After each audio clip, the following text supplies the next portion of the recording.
Fâchez-vous comme vous voulez, moi je m'en fous. Le Real Madrid s'impose face à cette équipe de Pachuca. Ah oui, non mais, il y avait trophée ou pas à la fin? Non mais, dites-moi français, il y avait trophée? Donc le Real Madrid, le seul objectif c'est de remporter les trophées. Un point c'est tout. Donc les gars, avant de rentrer dans le débrief, n'hésitez pas à vous abonner, à partager la chaîne et aussi à activer la cloche, ça m'aidera énormément. Vous connaissez la base comme d'habitude.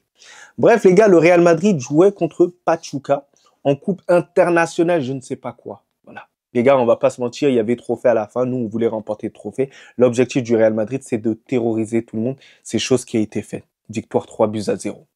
Mais, il y a des choses qui m'ont déplu. Mais avant de rentrer dans les choses qui m'ont déplu, moi, je suis quelqu'un maintenant, je regarde énormément les compositions d'équipe parce que je sais très bien que Carlo Ancelotti, il est capable de nous faire des folies.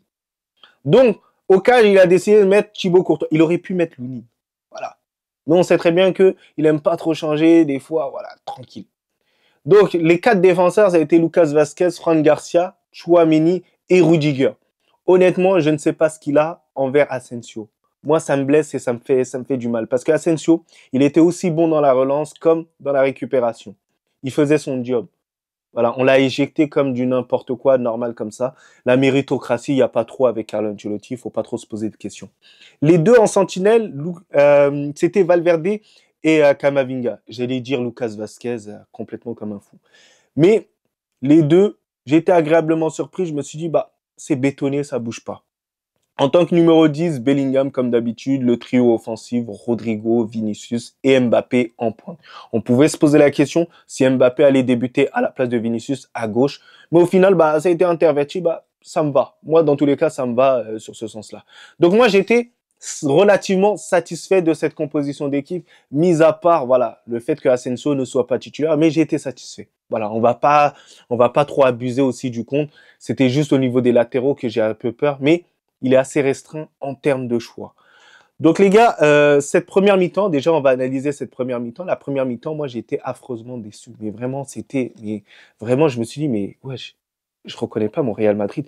Pendant 40 minutes, bordel de merde. On a joué comme le Paraguay, excusez-moi le Paraguay, mais on a joué comme une équipe, comme Ivry-sur-Seine.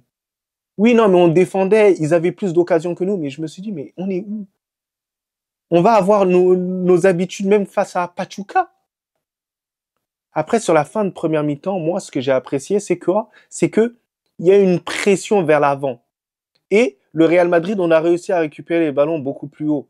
Parce que lorsque le pressing, il est bien fait, bah forcément, tu récupères les ballons plus haut et tu te crées beaucoup plus d'actions parce que tu surprends beaucoup plus facilement la défense adverse. Et c'est chose qui a été faite. Bellingham qui transmet à Vinicius, Vinicius qui arrive à éliminer assez aisément le défenseur ou le gardien, je me rappelle plus, mais qui met un centre en retrait à Mbappé. Ça m'a fait plaisir parce que ça contribue aussi à la cohésion de groupe. Mais énormément déçu de cette première mi-temps de la part du Real Madrid. J'attendais une réaction sur la deuxième période qui m'a fait plaisir. En termes d'individualité, bah, ça a pris le dessus, mais aussi en termes de collectif, j'ai vu de belles choses, de belles combinaisons. Donc, globalement, le Real Madrid, moi, ce que je peux analyser sur énormément de matchs, et il faut se le dire, les gars, et ça, je pense qu'il y a personne qui le dit, euh, là où on doit s'améliorer, c'est sur les entames de match. Les entames de match, moi, j'y arrive pas. Il y a juste une seule fois qu'on a réussi à faire le taf, c'était face à l'Atalanta. Atalanta, on a réussi à faire le taf. C'était assez bon, c'était assez bien huilé. Voilà, j'ai cru que même le Real Madrid, on allait exploser l'Atalanta. On allait les dégommer. Mais au final, bon, on a souffert, mais on a gagné quand même. Mais j'ai cru qu'on allait les dégommer comment on a commencé le match, tout ça. Mais sur tous les matchs depuis le début de la saison, et le début de match, il est pathétique. Il est nul. Mais pouvez-vous arrêter un tout petit peu, bordel? Pouvons-nous arrêter d'être une équipe à réaction avec la volonté de faire une remontada? Parce que oui, on a essayé de faire ce petit coup face à Liverpool, mais on n'était pas en capacité de faire ça parce qu'ils étaient trop forts. Mais pouvons-nous arrêter de faire ça? Parce que même face à Pachuca, bah, ce fut le cas. Et oui. Donc les gars, on va rentrer dans l'analyse globale individuelle des joueurs. Vraiment, on va rentrer dans cette analyse-là. Alors Thibaut Courtois, bah ça bouge pas comme d'habitude, il arrive à faire les arrêts au bon moment, toujours décisif. D'ailleurs, heureusement qu'on l'a. C'est quasiment l'un des joueurs les plus importants du Real Madrid. Sinon, on est mort, on se fait humilier, on se fait tuer. On est capable de perdre des matchs qu'on a gagnés cette année. Et oui, non, mais je vous parle sincèrement. En défense centrale, ils avaient intérêt de pas prendre un but face à Pachuca parce que le but à la dernière seconde, j'allais péter un câble. Ah oui, la tête, tout ça. Non, c'est interdit de prendre des buts face à une équipe comme ça, sincèrement. Quand on est le grand Real Madrid et qu'on vise à remporter tous les titres, c'est impossible de prendre un but face à cette équipe-là. Et oui, les latéraux, bref, j'attendais rien d'eux, juste qu'ils jouent au foot, qu'ils gambadent, etc. Mais ça a été plutôt bon aujourd'hui. Bon apport défensif, tout ça. Bon apport aussi offensif. Mais j'en attendais pas des masses. Parce que je sais très bien que c'est contre Pachuca, face à une grosse équipe, ils vont me foutre la merde. Parce qu'ils sont complètement irréguliers. Des fois, défensivement, c'est fébrile. J'ai peur, donc le Real Madrid doit impérativement, mais par pitié, tonton Florentino Pérez. Mais bordel de merde, écoute-moi, s'il te plaît, par pitié. Va recruter un latéral. Des latéraux même. Oui, oui, gauche-droite, s'il te plaît. Voilà, il faut bétonner ça parce que sinon on va pas bien finir la saison et ça risque d'être compliqué. En tant que numéro 6, tu as eu Valverde. Valverde assez bon comme d'habitude. Voilà, dans les efforts, dans le repli, c'est l'un des joueurs les plus importants quand même du Real Madrid depuis le début de la saison. Donc ça a été assez cohérent. Voilà, ça a été bon. Voilà. C'était pas non plus le meilleur match qui nous a pondu, mais Valverde, c'est essentiel. C'est le poumon du Real Madrid. Ensuite, on a Eduardo Camavinga. Eduardo Camavinga, c'est mon homme du match. Et oui, non, mais je suis tombé amoureux parce que il a un truc de différent des autres milieux de terrain. Et ce qui fait de lui peut-être le joueur le plus important au milieu de terrain, le poumon. Parce que lorsque vous avez vu Eduardo Camavinga qui a quitté le terrain, tu vois la ligne, lorsqu'il a quitté le terrain, on a vu que c'était beaucoup plus facile pour les autres de pénétrer dans ce milieu de terrain. Ah oui, non, ils ont pénétré comme du beurre. Du bon beurre, t'as vu? Demi-sel. Ouais, non, ils ont pénétré ça directement. Mais quand il y avait Camavinga, c'était la couverture. C'était une couverture pour les défenseurs. C'est pour ça que Tchouaméni et Rudiger n'étaient pas autant éprouvés. Parce qu'il y avait ce joueur qui récupérait énormément de ballons, du nom d'Eduardo Camavinga. Et donc c'est pour ça que ce joueur ne doit pas quitter. Le terrain. Il doit rester sur le terrain. Un point, c'est tout. Il ne doit jamais aller sur le banc. Même en cas de retour, par exemple, de nos défenseurs centraux, il ne faut pas que Tchouaméni prenne sa place. Il faut que ce soit un titulaire indiscutable et ça ne doit pas bouger. Alors tu peux le faire sortir en fin de match, il n'y a pas de souci parce que c'est quelqu'un qui se dépense énormément, mais il faut le laisser sur la longue. C'est un joueur que j'apprécie énormément, même le voir c'est un plaisir parce que techniquement il arrive à se mettre à l'aise et tout. Mais après, il a quelque chose à améliorer par contre. C'est ses choix dans le domaine offensif.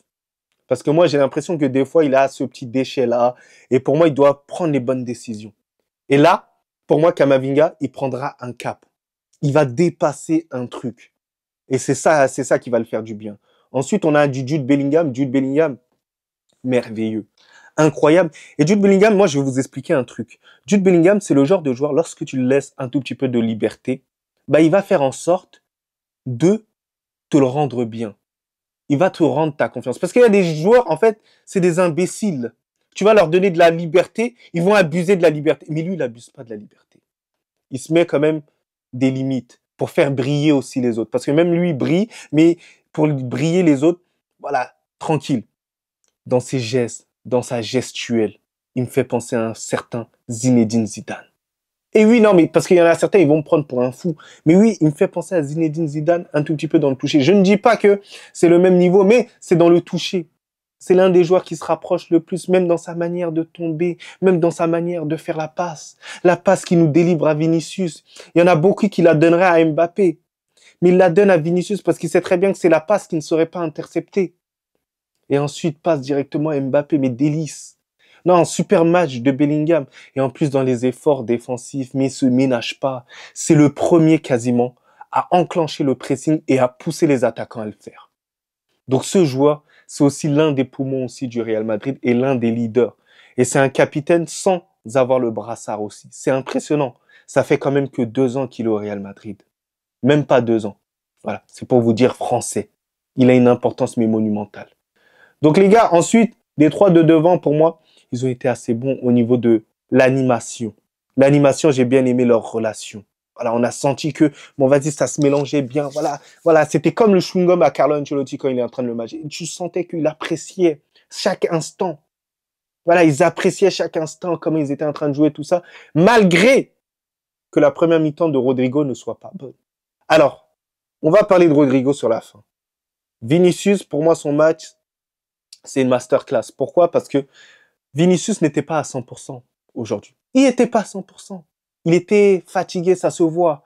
Mais ce qui fait de lui un grand joueur, un artiste, le boss, le king du Real Madrid, c'est que malgré qu'il ne soit pas à 100%, il arrive à stater, il arrive à être important au bon moment, il arrive à faire l'essentiel. C'est ça.